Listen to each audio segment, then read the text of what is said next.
여호수아서는 어떤 면에서 보면요, 하나님이 여호수아에게 형통을 약속을 하셨습니다. 1장에 보면 내가 형통하게 될 것이라 약속하셨습니다. 그런데 그 형통은 조건적인 형통이었습니다. 무조건적인 형통이 아닙니다. 근데 결과적으로 보면 하나님이 약속하셨던 그 여호수아에게 가나안 땅을 차지하게 될 것이라는 그 약속은 성취가 됩니다. 즉 형통의 약속이 이루어진 것이죠. 그렇게 보면 이스라엘 백성이 전쟁을 해가는 과정을 우리가 보면 그들의 모습은 하나님이 말씀하신 형통의 조건에 어땠다는 것입니까? 부합했다라는 것을 우리가 알 수 있습니다. 그들은 하나님 말씀하신 형통의 조건에 부합했다. 어떤 면의 모습이 있었길래 형통의 조건에 부합할 수 있었을까요? 오늘 이것이 우리가 주의 깊게 살펴야 될 부분입니다. 우리 모두가 다 하나님이 주시는 형통한 삶을 살기를 원합니다. 근데 그들에게는 어떤 모습이 있었길래 그 형통의 조건에 부합된 것인가? 이스라엘 백성들은 기적적으로 요단강을 건넜습니다. 하나님께서 법궤를 맨 여호와의 언약궤를 맨 제사장이 먼저 강에 발을 디지라고 할 때 강이 멈춰섰습니다. 강물은 계속 흐르니까요. 멈춰섰어요. 멈췄으면서 계속 위의 물은 어떻게 됐겠습니까? 쌓이기 시작했습니다. 이 놀라운 광경을 백성들이 봤습니다. 그 광경을 보면서 지금 강들을 다 이렇게 건너가고 있습니다. 수백만이 건너갈 수 있을 정도니까 굉장히 긴 시간이 필요했겠죠. 그리고 강물이 쌓여있는 것을 볼 때마다 얼마나 귀한 일을 그들이 보았겠습니까? 어떤 기분이었을까 생각해봐요. 그 쌓여있는 물을 보면서 놀랍지 않았을까요? 너무 하나님이 대단하다고 생각하지 않았을까요?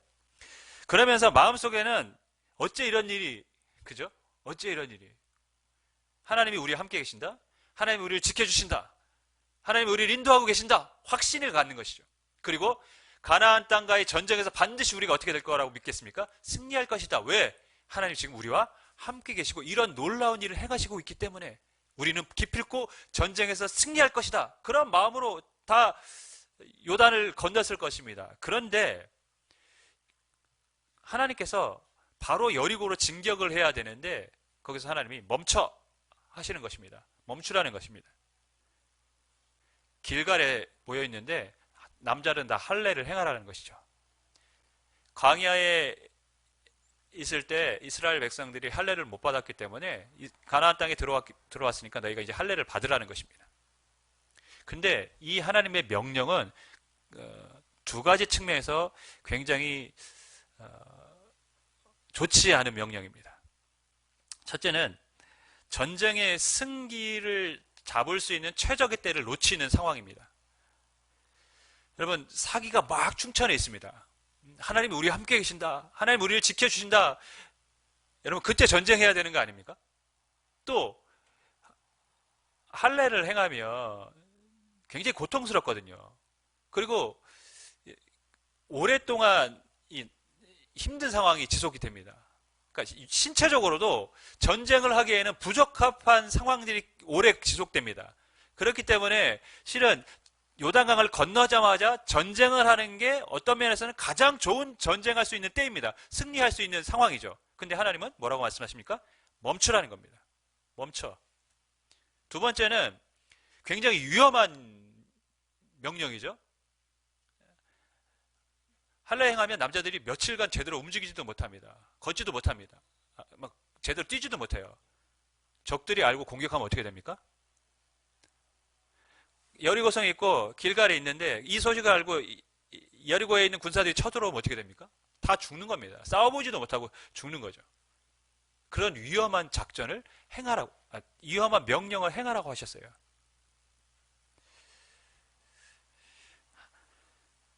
여기서 우리가 할 수 있는 것은 하나님은 항상 우리에게 믿음의 행동을 요구하신다는 것입니다.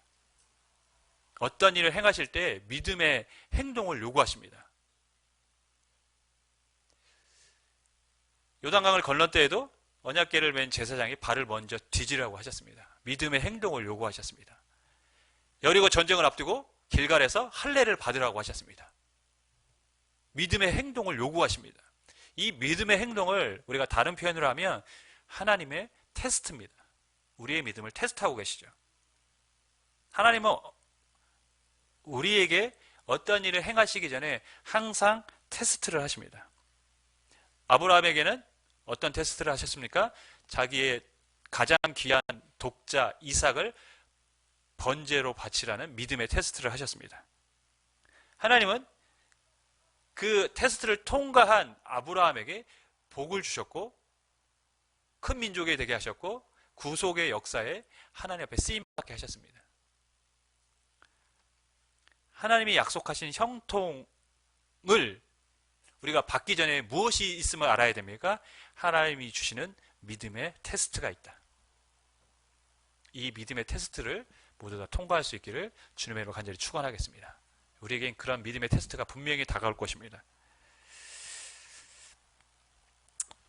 가나안 첫 번째 전쟁을 앞두고 있는데 결코 이 전쟁이 만만한 상대가 아닙니다. 왜냐하면 여리고라는 성이 굉장히 견고한, 당시로 보면 뭐 도시라고도 할 수 있는데 지금으로 보면 그렇게 뭐 큰 지역은 아닌데 그 당시 가나안 땅에서는 꽤나 큰 도시였습니다. 그러니까 여리고라는 지역 자체가 성벽으로 둘러싸여 있어요. 그 지역 자체가 다 성벽으로 둘러싸여 있습니다. 그리고 가나안 지역에서 가장 큰 셈이 있어서 농업과 상업이 발달했던, 풍족했던 곳입니다. 아마 그랬기 때문에 많은 사람들이 그 땅을 노렸겠죠. 그러니까 안전을 위해서 성 자체를, 완전히 지역 자체를 성으로 딱 둘러싸 버린 겁니다. 적들이 침입해가지 못하도록. 그리고 그 성은 이중 구조로 되어 있어요. 외벽과 내벽으로 되어 있습니다. 그리고 성의 높이가, 내성의 높이가 7.5m, 7.5m 굉장히 높죠? 폭이 6m. 폭이 6m. 아주 넓습니다, 여러분. 폭이 6m이기 때문에 우리가, 라합이 성벽 위에 집이 있었다는 게 이제 상상이 되죠. 폭이 6m나 됐기 때문에 충분히 그럴 수 있겠구나. 그래서 당시의 여리고는 함부로 쉽게 정복할 수 없는 곳이었습니다. 매우 견고하고 성벽은 매우 튼튼하고 높고 이중으로 되어 있어서 공격하기 어려운 곳이었습니다. 난공불락의 요새처럼 그렇게 느껴지는 곳입니다. 1절을 보면 그런데 여리고 사람들이 어떻게 했습니까? 이스라엘 백성들로 인하여 성문을 굳게 닫았다고 기록을 합니다. 이스라엘 자손들로 말미암아 여리고는 굳게 닫혔고 출입하는 자가 없더라. 속된 말로 이스라엘 백성들이 올 것을 알고 완전히 성문을 다 잠가버린 것이죠. 출입하는 자가 없고, 뭐 개미 새끼 한 마리 통과하지 못하도록 하겠다, 이런 마음으로 지금 성문을 완전히 닫아버린 겁니다. 전면전으로는 승산이 없다라는 것을 안 것이죠. 그럼 어떻게 해야 됩니까? 장기전으로 들어가는 것입니다. 싸우려고 하지 않는 것이죠. 승산이 없으니까요. 성문을 닫고 그들이 지쳐서 돌아가기만을 기다리는 것입니다. 장기전으로 가면 갈수록 불리한 건 이스라엘 백성들입니다. 식량 해결할 데가 없습니다. 결국 이스라엘 백성들은 포기해야만 되는 상황이죠. 이 여리고 성문을 열지 못한다면 이스라엘 백성들은 가나안 땅 점령이라는 그 첫 관문에서 시도조차 못하고 그 주님이 주신 사명을 포기하고 돌아서야 될 그런 상황인 것입니다. 저는 실은 이 여리고의 굳게 닫힌 문을 생각하면서 떠올린 게 한국 교회의 상황이 연상이 됐어요. 세상 사람들 마음의 문이 다 닫혀져 버렸습니다. 굳게 닫혔습니다. 들어가기 힘들 정도로 굳게 닫혔습니다. 길거리에서 가끔 전도를 하시는 분들이 있습니다. 마스크 전도를 하죠, 요즘은. 노인분들은 어쩌다 받아요. 젊은이들은 아무리 줘도 안 받습니다. 마스크인 건지 아는데도 안 받아요. 한참 있게 권해도 안 받습니다. 됐다고. 그게 지금 우리의 현실입니다.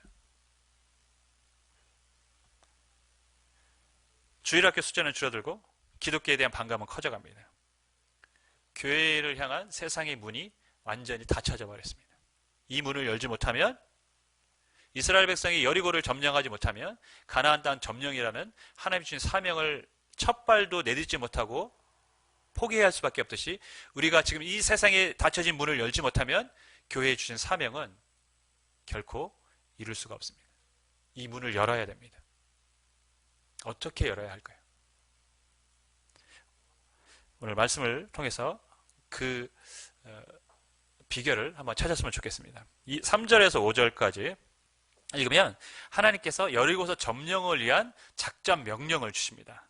3절부터 5절 제가 있습니다. 너희 모든 군사는 그 성을 둘러 성 주위를 매일 한 번씩 돌되 엿새 동안을 그리하라. 제사장 7은 7 양각 나팔을 잡고 언약궤 앞에서 나갈 것이요 7째 날에는 그 성을 7번 돌며 그 제사장들은 나팔을 불 것이며, 제사장들이 양각 나팔을 길게 불어 그 나팔 소리가 너희에게 들릴 때에는 백성은 다 큰 소리로 외쳐 부를 것이라. 그리하면 그 성벽이 무너져 내리리니 백성은 각기 앞으로 올라갈지니라 하시매. 하나님의 작전 명령은 한마디로 이렇습니다. 성을 하루에 한 번씩 돌아라. 6일 동안 돌아라. 조용히 돌아라. 7째 날은 어떻게 하라고요? 7바퀴를 돌아라. 그리고 양각 나팔을 든 제사장들이 나팔을 불면 그때 백성들은 소리를 질러라. 그러면 성이 무너져 내릴 것이다. 여러분, 이게 진짜 성경이니까 우리가 그냥 이렇게 받아들이지, 실제 우리가 그 자리에 있었으면 이게 정말 속된 말로 이게 말이야 막걸리야 뭐 이런 말 했을 것 같아요. 이게 뭔 말이야, 이게 뭐 얼토당토한, 이게 과연 이렇게 된다고? 그걸 믿으라고? 그런 생각 안 들겠습니까? 너무 기가 막혀서 아마 저 같으면 그랬을 거예요.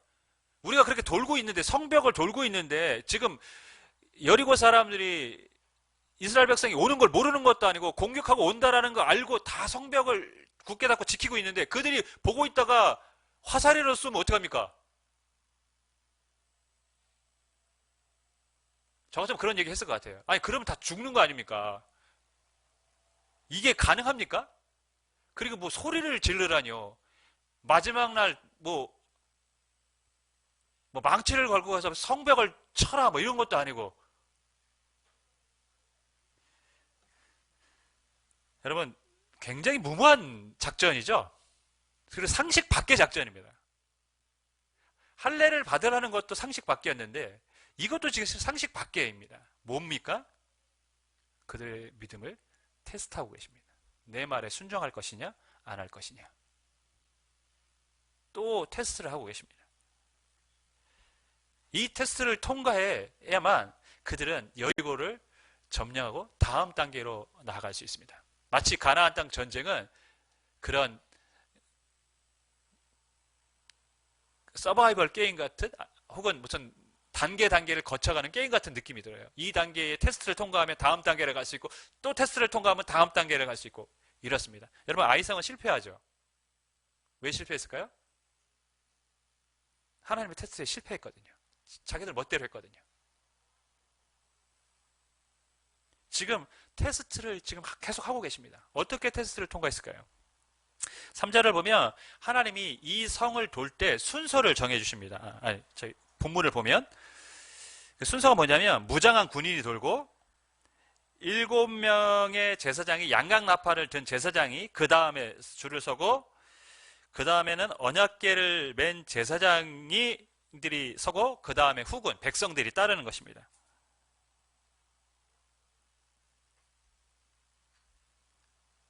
근데 이 순서에는 하나님의 약속이 있습니다. 하나님이 이 순서를 괜히 주신 게 아니에요. 11절 보면 여호와의 궤가 그 성을 한번 돌게 하고 그들이 진영으로 들어와서 진영에서 자니라. 12절 또 여호사가 아침에 일찍 일어나서 제사장들이 여호와의 궤를 메고 제사장 7은 양각 나팔 7을 잡고 여호와의 궤 앞에서 계속 행진하며 나팔을 불고, 무장한 자들은 그 앞에서 행진하며 후군은 여호와의 궤 뒤를 따르고 제사장들은 나팔을 불며 행진하리라. 여러분, 이 본문을 자세히 읽어보면 성벽을 도는 주체가 누군지가 나와 있어요. 성벽을 도는 주체는 백성들이 아닙니다. 하나님이 주신 이 순서를 보면 성벽을 도는 주체는 여호와의 궤가 돌아오면 성벽을 돈 겁니다. 11절에 정확하게 나왔죠. 여호와의 궤가 그 성을 한번 돌게 하고 여호와의 궤가 도는 거예요. 여호와의 궤가 도는데 그 순서를 어떻게 정하셨냐면 무장한 군사, 7 양강나팔을 든 제사장, 여호와의 궤, 그 다음 백성들이 그 궤를 보면서 여호와의 궤를 보면서 따라가는 겁니다. 이게 왜 중요합니까, 여러분? 하나님은 지금 여호와의 궤를 중심으로 뭐라게 하신 겁니까? 성을 돌게 하신 겁니다. 요단강을 건널 때 여호수아가 어떻게 했습니까? 여호와의 언약궤를 맨 제사장을 앞세웠습니다. 그 앞세웠을 때는 무슨 의미가 담겨져 있다고요? 하나님이 우리에 앞서서 뭔가를 행하실 거라는 기대와 믿음이 있었다는 것이죠. 하나님은 지금 그 기대와 믿음에 응답을 하고 계십니다. 하나님이 순서를 정해 주셨어요. 그렇게 돌게 하라고 하셨어요. 그 말은 뭡니까? 내가 앞서서 돌겠다는 것이죠. 다시 말해서 이 여리고의 전쟁은 너희가 하는 것이 아니라 누가 하는 거라고요? 내가 앞서서 싸우겠다라는 메시지가 담겨 있는 것입니다. 내가 하겠다. 내가 앞장서겠다. 내가 싸우겠다. 너희는 나의 뒤만을 따라와라. 나만 믿어라는 것이죠. 그러니까 어떻게 하라고요? 내가 한 말에 너희는 순종하면 된다.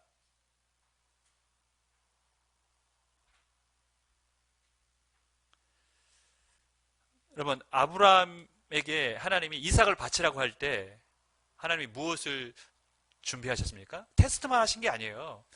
번제할 어린 양을 미리 준비하셨습니다. 하나님이 앞서서 계획하셨어요. 지금도 마찬가지입니다. 이스라엘 백성을 테스트만 하시는 것이 아니라 그들에게 앞서서 내가 싸우겠다고, 내가 이 전쟁을 너희를 위해서 함께 하겠다고 지금 약속해 주고 계십니다. 하나님은 분명 우리에게도 믿음의 테스트를 하실 때가 있을 것입니다. 이 테스트는요, 테스트 말 자체가 시험 아닙니까? 시험이 어려워요, 여러분. 시험이 쉬운 게 시험이 없습니다. 시험은 항상 어렵습니다. 이 시험은 어려워요. 왜냐하면 우리의 생각, 상식을 때로는 벗어나는 것을 하나님이 요구하실 수 있기 때문에 어려운 시험입니다. 하지만 우리가 기억해야 될 게 있습니다. 하나님은 우리보다 앞서서 계획하고 일하신다. 준비하신다. 그것을 알아야 우리가 믿음으로 응답할 수가 있는 것입니다. 그 하나님을 믿지 못하면 상식 밖의 것을, 혹은 내가 이 세상에 통념적으로 봤을 때 좀 맞지 않다고 되는 부분에 있어서 결코 우리가 믿음으로 응답할 수 없습니다. 하나님이 나보다 앞서서 준비하실 것이다. 하나님이 일하실 것이다. 믿을 때만 우리는 믿음으로 행할 수가 있습니다.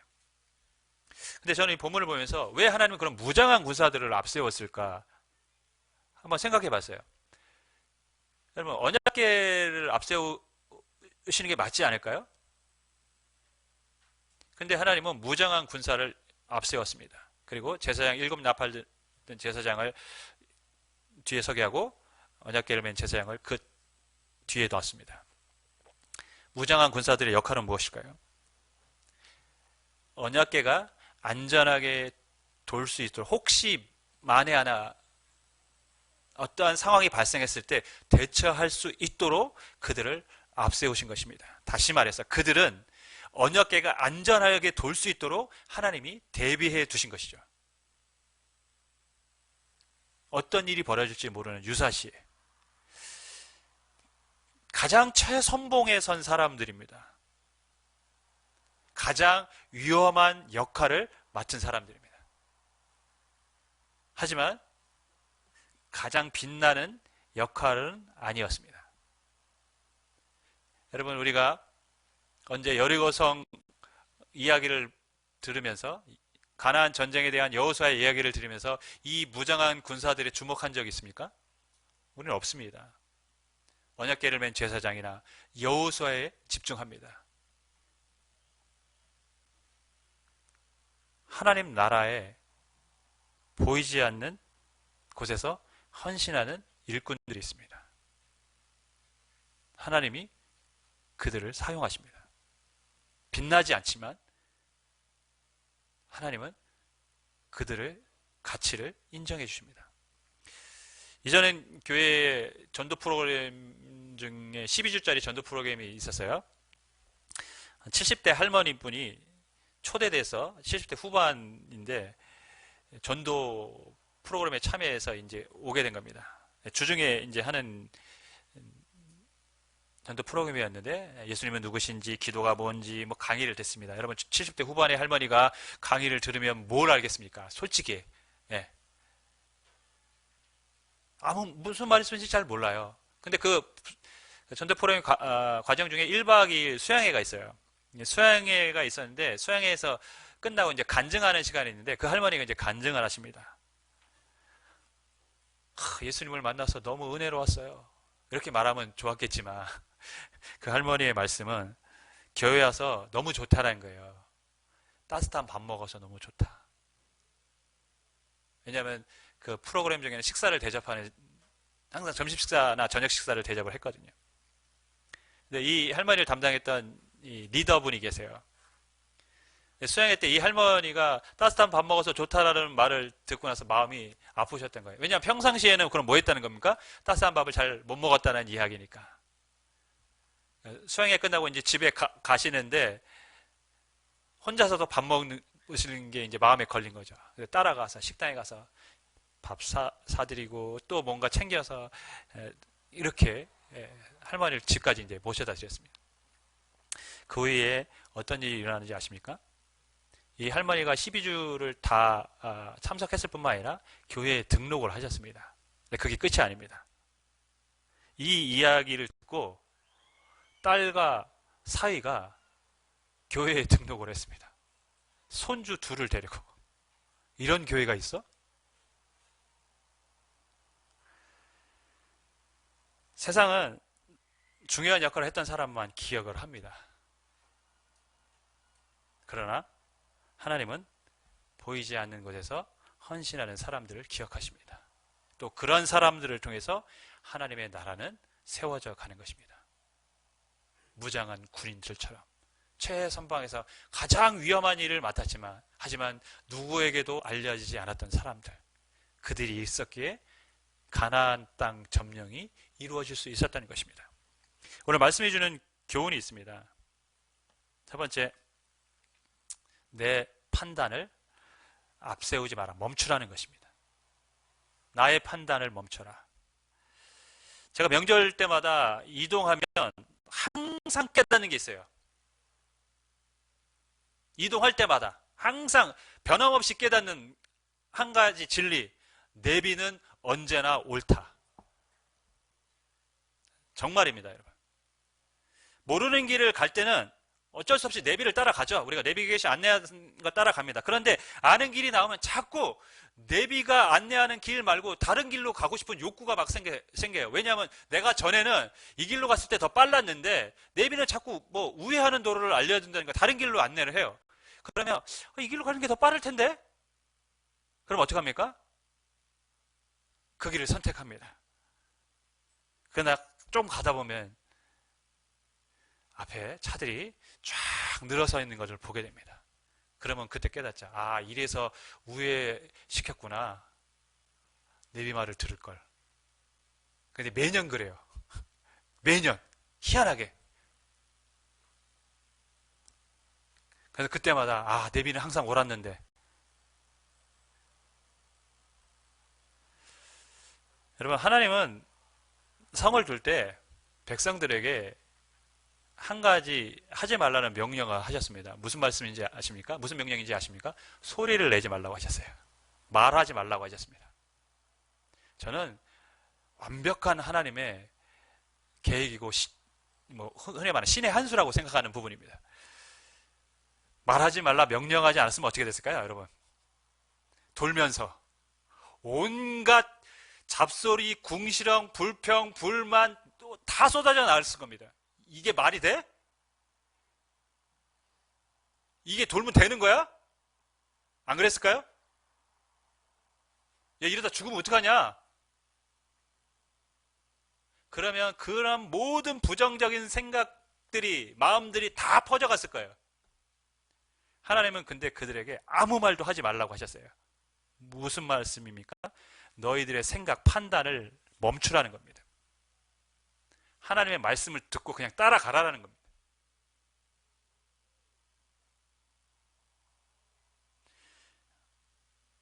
아까도 말씀드렸듯이 하나님이 우리를 테스트할 때는 그 테스트는 우리의 생각과 너무 다른 게 있을 수도 있기 때문에 그때 자꾸 우리의 생각과 판단을 내세우면 결코 우리는 하나님의 테스트를 통과할 수가 없어요.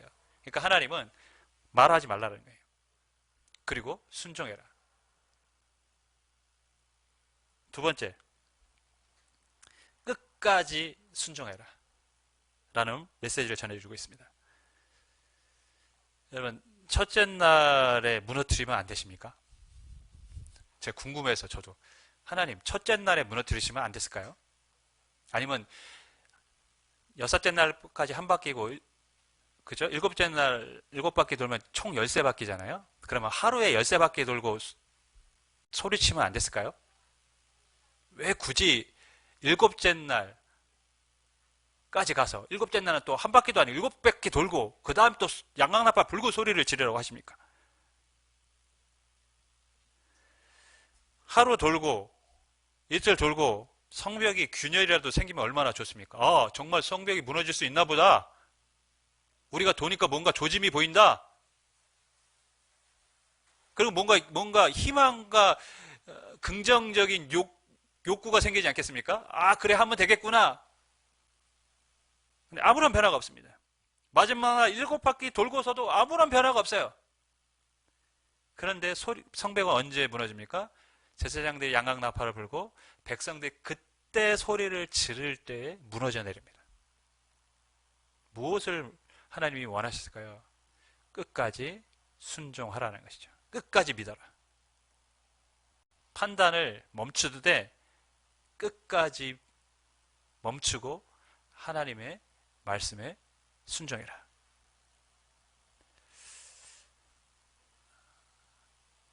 끝까지 순종할 때 하나님의 역사가 나타날 줄 믿습니다. 우리는 그 자리까지 나아가야 됩니다. 우리가 계속해서 여호수아를 살피고 우리의 삶의 형통이라는 부분과 행복이라는 부분을 갖고 계속해서 말씀을 나누고 있습니다. 왜 우리가 하나님이 주시는 행복, 형통을 누리지 못하는가? 그 부분은 이 본문에 보면 정확하게 알 수 있습니다. 우리는 우리의 판단을 앞세우고 끝까지 순종하지 않기 때문에. 하나님은 분명히 우리에게 주시기를 원하십니다. 그것이 창조의 목적입니다. 사람을 창조하시고 복을 주셨습니다. 하나님은 우리에게 그걸 원하십니다. 그리고 죄악된 인간에게는 하나님이 우리에게 형통의 길, 행복의 길, 복의 길을 알려주셨습니다. 원하셨기 때문에, 그렇게 되기를 바라셨기 때문이죠. 그런데 우리가 누리지 못해요. 왜? 하나님의 말씀보다는 내 생각이 앞서고 일시적인 순종을 할 수 있지만 끝까지 순종을 하지 못하기 때문이죠. 말씀을 맺습니다. 여러분, 이스라엘 백성들이 이렇게 말도 안 되는 작전 명령을 끝까지 순종을 했습니다. 어떻게 할 수 있었을까요? 처음부터 대단한 믿음을 가진 사람들이었습니까? 근데 광야를 보면 처음부터 그렇게 대단한 믿음을 가진 사람들은 결코 아니었습니다. 그들은 그 과정들을 통해서 하나님 앞에, 하나님이 우리의 믿음의 테스트를 하실 때 우리가 하나님 앞에 순종하고 믿음의 행동을 했을 때 행하시는 하나님을 경험했기 때문입니다. 우리가 말씀대로 순종하면 하나님은 일하신다. 우리는 그걸 알았고 보았다. 지금도 하나님이 말씀하시는 것이 우리에게는 굉장히 무모한 것 같고 이상한 작전 같지만 하지만 믿으면 하나님이 행하실 것이다. 그들은 그런 경험이 있기 때문에 이 이상한 명령 앞에도 주저없이 순종의 모습을 통해서 하나님이 행하시는 역사를 경험했던 것입니다. 굳게 닫힌 여리고성 무너뜨릴 수 있는 것은 하나님밖에 없습니다. 지금 한국의 이 상황을 무너뜨릴 수 있는 것은 여호와 하나님밖에 없습니다. 우리에게 무엇이 필요합니까, 여러분? 하나님의 도우심이 필요하죠. 기도해야 됩니다. 부르짖어야 될 때가 되었습니다. 애통해야 될 때가 되었습니다. 그러면서 우리는 그 과정 가운데서 우리가 부르짖을 때, 애통할 때, 하나님 앞에 순종했을 때 행하시는 하나님을 경험하게 될 것입니다. 그러면 또 다른 믿음의 테스트 앞에서도 당당하게 믿음으로 하나님 앞에 순종하게 될 줄 믿습니다. 제가 정말 간곡히 말씀드립니다.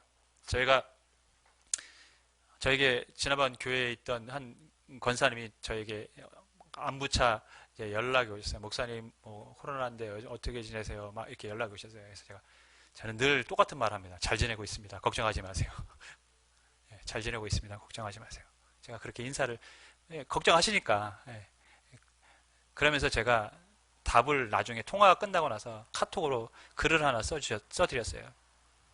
권사님, 한국교회의 위기입니다.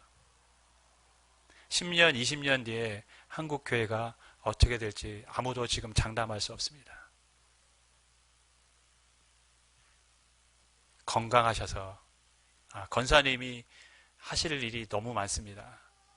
이민족을 위해서 건강하셔서 기도하시고 끝까지 헌신해 주시길 부탁드립니다. 저 간절한 마음으로 솔직히 글을 썼어요. 왜? 그렇게 이제 헌신하고 기도하는 사람들이 하나둘씩 사라져가면 정말 이 땅에 교회의 미래가 보이지 않기 때문입니다. 여러분, 기도하셔야 됩니다. 10년 뒤, 20년 뒤 정말 장담 못합니다. 우리 때는 괜찮을 수 있어요. 우리 자녀 세대, 그 다음 세대는 유럽의 전철을 안 밟을 거라고 누가 장담합니까? 지금 제가 보기엔 거의 8, 90% 그 길로 가고 있어요. 이 길에서 돌이켜야 되는데, 기도하는 길 뺏기, 하나님의 은혜를 구하는 길 뺏기, 하나님의 역사만이 이 모든 것을 해결할 수 있는 유일한 방법인 줄 믿습니다. 기도하심으로 같이 하나님을 경험하며 또 다른 순종으로 나아갈 수 있기를 주님으로 간절히 부탁을 드리겠습니다.